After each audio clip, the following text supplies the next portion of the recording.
Hello everyone, कैसे हैं आप सभी। मेरा नाम तारेंद्र बेले है और मैं आप सभी का स्वागत करता हूं एग्जाम ओरिजिनल्स के इस ऑनलाइन प्लेटफॉर्म पर, एग्जाम ओरिजिनल्स की इस देश दुनिया सीरीज में, जहां पर हम लोग हर रोज एक नए मुद्दे के ऊपर डिस्कशन करते हैं। और आज का जो सबसे इंपॉर्टेंट मुद्दा होने वाला है ना दोस्तों, वो ये है कि सुप्रीम कोर्ट का, हाँ,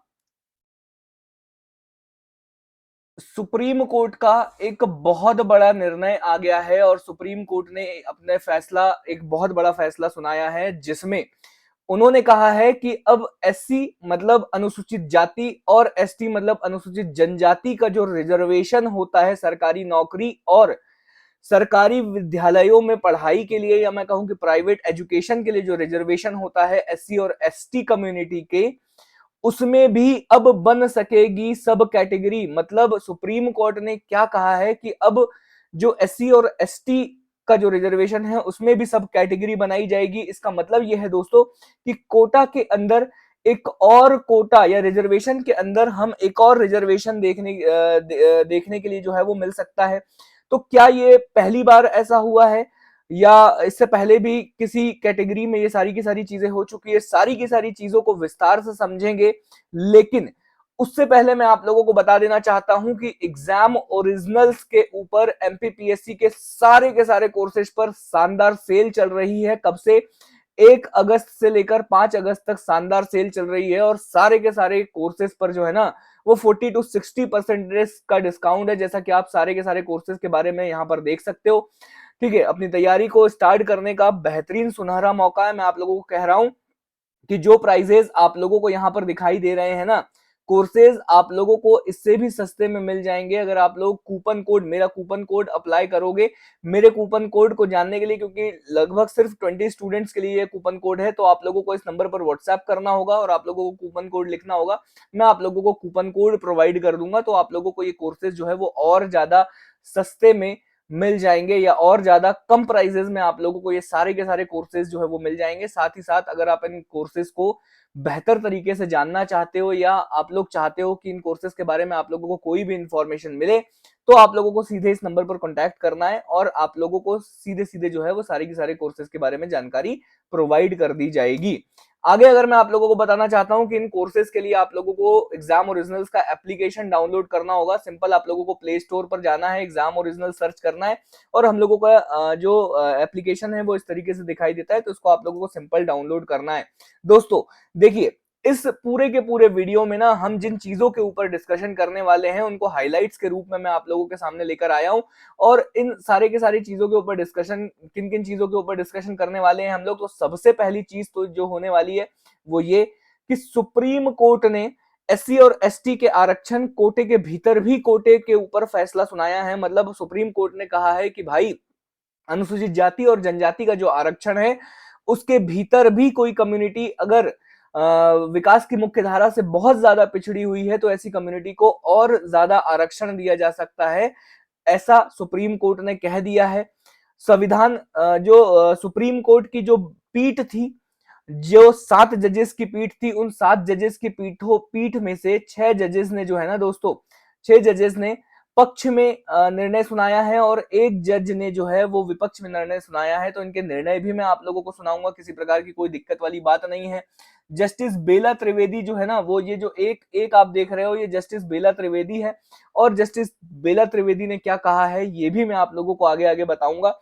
सबसे पहले सुप्रीम, ये देख लो सारी की सारी चीजें वही हर न्यूज चैनल ने जो है, या मैं कहूं कि अमर उजाला जो न्यूज चैनल है या देश में जितने भी न्यूज चैनल है सबने इस न्यूज को कवर किया। अमर उजाला ने ज्यादा अच्छे से कवर किया था, इस वजह से मैं आप लोगों के सामने अमर उजाला की जो है ये कटिंग लेकर आया हूं कि सुप्रीम कोर्ट ने फैसला दिया है सरकारी नौकरी के लिए आरक्षण अब राज्य कर सकते हैं।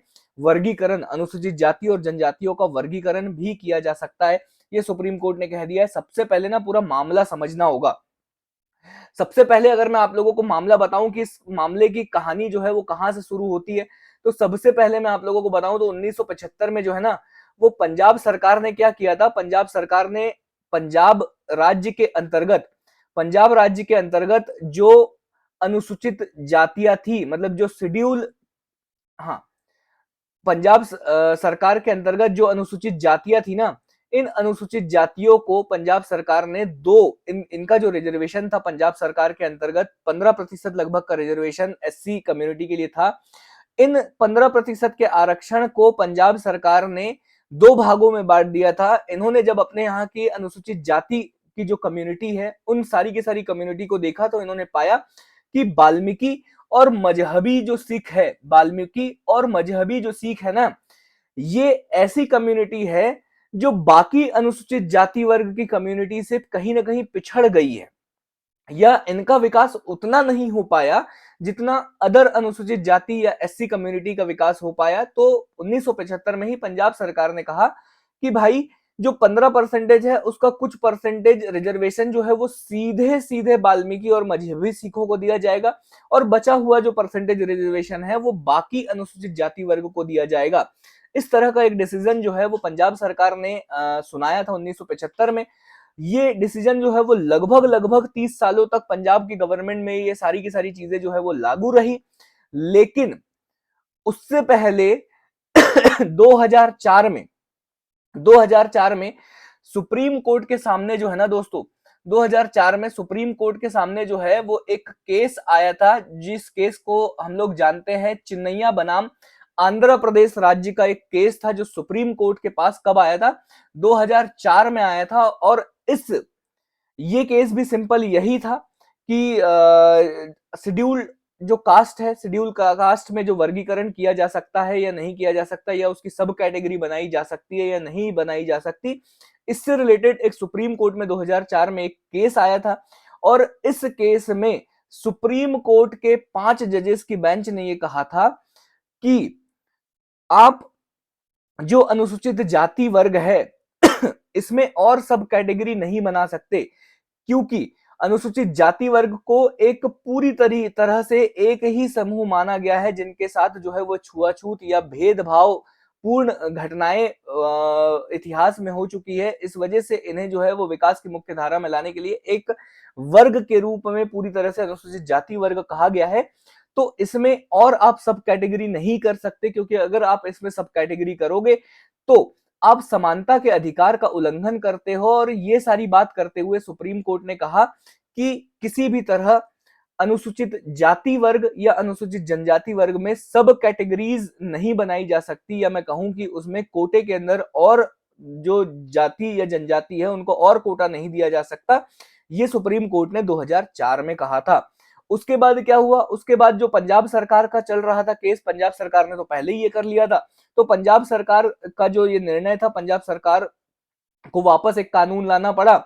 और पंजाब सरकार के इस कानून को लेकर ना लोग हाई कोर्ट चले गए। 2010 में क्या हुआ, लोग हाई कोर्ट चले गए और हाई कोर्ट में उन्होंने चुनौती दी कि भाई साहब, सुप्रीम कोर्ट ने कहा है कि सब कैटेगराइज नहीं किया जा सकता, तो आप जो है वो एससी कम्युनिटी को सब कैटेगराइज कैसे कर रहे हो। और इसके बाद ना पंजाब सरकार की इस नीति को रद्द भी किया गया था। बाद में क्या हुआ, बाद में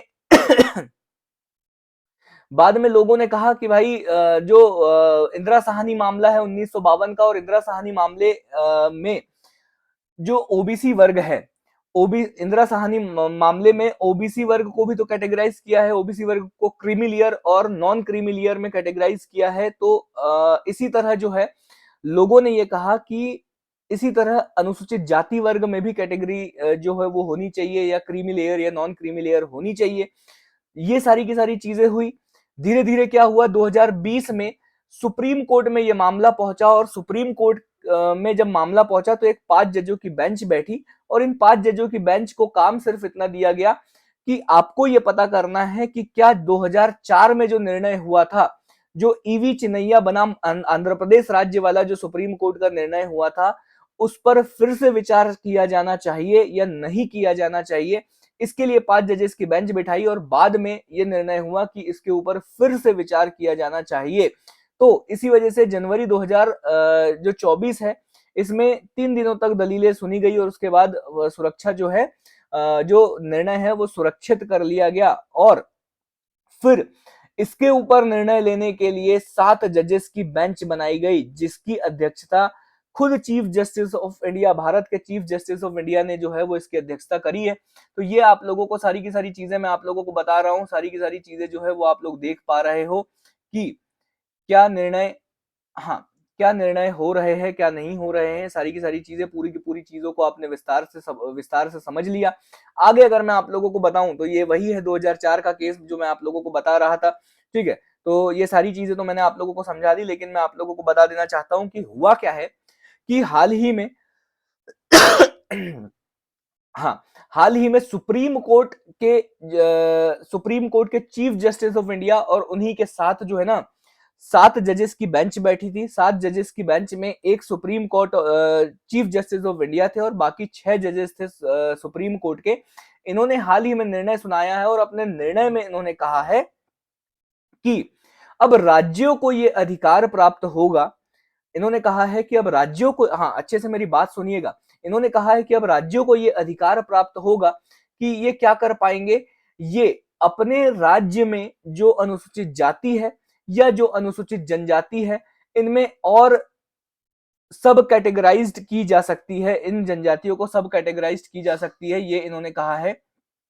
अब मतलब आप समझोगे कि मैं आप लोगों को आसान भाषा में समझाऊं ना, तो आसान भाषा में ये है कि मान के चलो कोई अनुसूचित जाति वर्ग का कोई व्यक्ति है या कोई कैंडिडेट है, वो उस आरक्षण का फायदा लेकर, हाँ अगर वो उस आरक्षण का फायदा लेकर विकास की मुख्य धारा से जुड़ जाता है, तो उन्हें जो है आरक्षण का लाभ न मिले, उनकी आने वाली संतानों को आरक्षण का लाभ न मिले, इसके लिए सब कैटेगराइज जो है वो किया जा रहा है कि भाई अगर किसी समुदाय में कुछ ऐसी कैटेगरी है, जैसे मैं आप लोगों को कह रहा हूं कि ऐसी समुदाय में बहुत अधिक जातियां हैं, उसमें से कुछ जातियां ऐसी रह गई है जिनका विकास नहीं हो पाया है, या वो एजुकेशन या शैक्षणिक दृष्टिकोण से पिछड़े हुए हैं, या जॉब नहीं पा रहे हैं, या मैं कहूं कि विकास की मुख्य धारा से पिछड़े हुए हैं, तो सुप्रीम कोर्ट ने ये कहा है कि अब राज्यों को ये अधिकार हम दे रहे हैं कि राज्य क्या करेंगे, राज्य ऐसी कैटेगरी को उसी रिजर्वेशन में से कुछ प्रतिशत रिजर्वेशन उनके लिए आरक्षित कर दे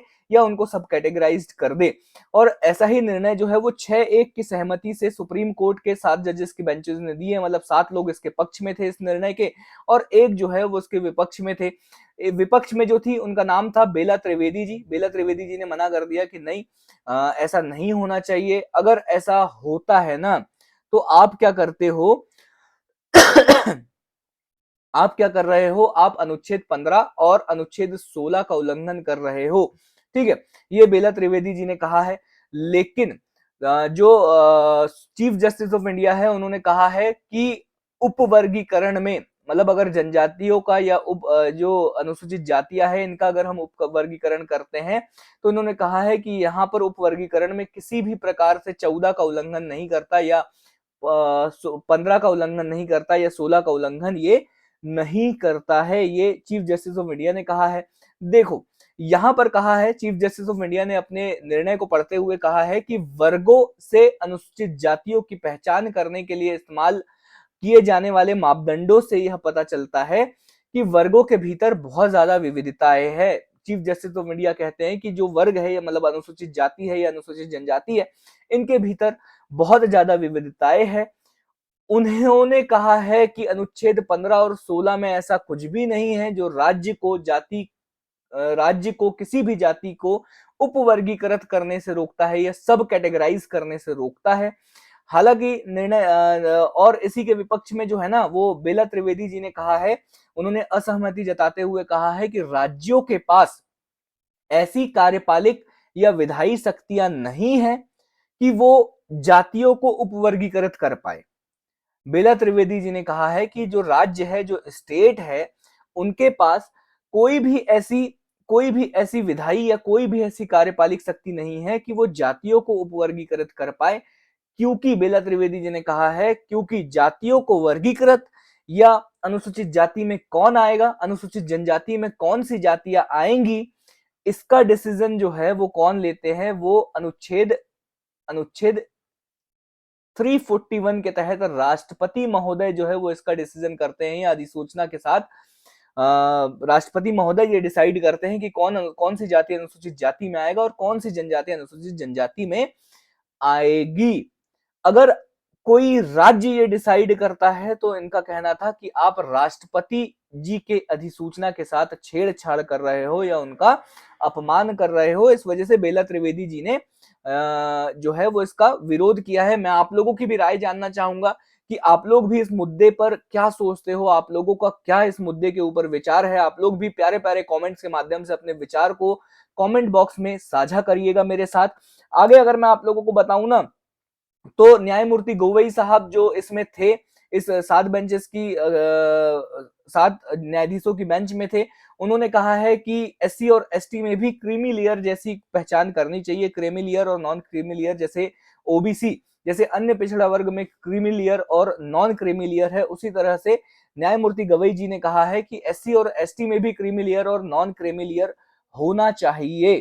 ठीक है, आगे अगर मैं आप लोगों को बताऊं कि संविधान में क्या क्या प्रावधान है, तो संविधान में सिंपल सा प्रावधान क्या क्या है। अनुसूचित जाति और अनुसूचित जनजाति का वर्गीकरण, या कौन सी जातियां अनुसूचित जाति में आएंगी, कौन सी जनजातियां अनुसूचित जनजातियां में आएंगी, उसका वर्गीकरण जो है वो अनुच्छेद क्रमांक 341 में है। राष्ट्रपति के द्वारा इसको अधिसूचित किया जाता है।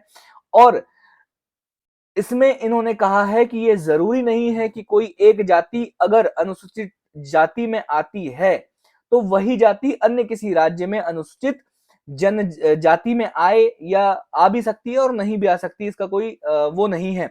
आगे अगर मैं आप लोगों को बताऊं दोस्तों, तो राष्ट्रपति का अधिकार है। मैंने आप लोगों को सारी की सारी चीजें, ये सारी की सारी चीजें बता ही चुका हूं। तो इस सुप्रीम कोर्ट के इस निर्णय के बारे में आप लोग क्या, हाँ, सुप्रीम कोर्ट के इस निर्णय के बारे में आप लोग अपने विचार जरूर व्यक्त कीजिएगा कमेंट बॉक्स के माध्यम में से। मुझे आप लोगों को आसान भाषा में समझाना था कि बेसिकली सुप्रीम कोर्ट का निर्णय आया क्या है।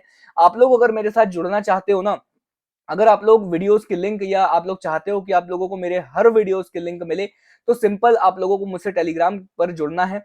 Simple complete MPGK by Tarendra sir search करना है, आप लोगों को ये मेरा टेलीग्राम चैनल मिलेगा। मैं हर वीडियो की अपडेट जो है वो इस टेलीग्राम चैनल पर आप लोगों को प्रोवाइड करता हूं, तो सिंपल मेरे साथ जुड़िए। आगे अगर, हाँ, डिस्क्रिप्शन में भी मैं आप लोगों को जो है टेलीग्राम के लिंक प्रोवाइड कर दूंगा, तो वहां पर भी आप क्लिक करके सीधे सीधे मेरे साथ जुड़ सकते हो। आगे अगर मैं आप लोगों को बताऊं, तो बहुत बहुत धन्यवाद, thank you so much guys. इस वीडियो को देखने के लिए आप लोगों का बहुत बहुत धन्यवाद। आप लोगों के प्यारे प्यारे कमेंट की आशा करता हूं। आप लोगों के कमेंट से हमें जो है वो मोटिवेशन मिलता है। इस वजह से आप लोग अपने प्यारे प्यारे कमेंट के माध्यम से वीडियो को अपना प्यार दीजिएगा। बहुत बहुत धन्यवाद, thank you so much guys. फिर मुलाकात करेंगे एग्जाम ओरिजिनल्स के इसी ऑनलाइन प्लेटफॉर्म पर। लेकिन तब तक के लिए मैं तारेंद्र बेले आप सभी लोगों से विदा लेता हूं। Bye bye.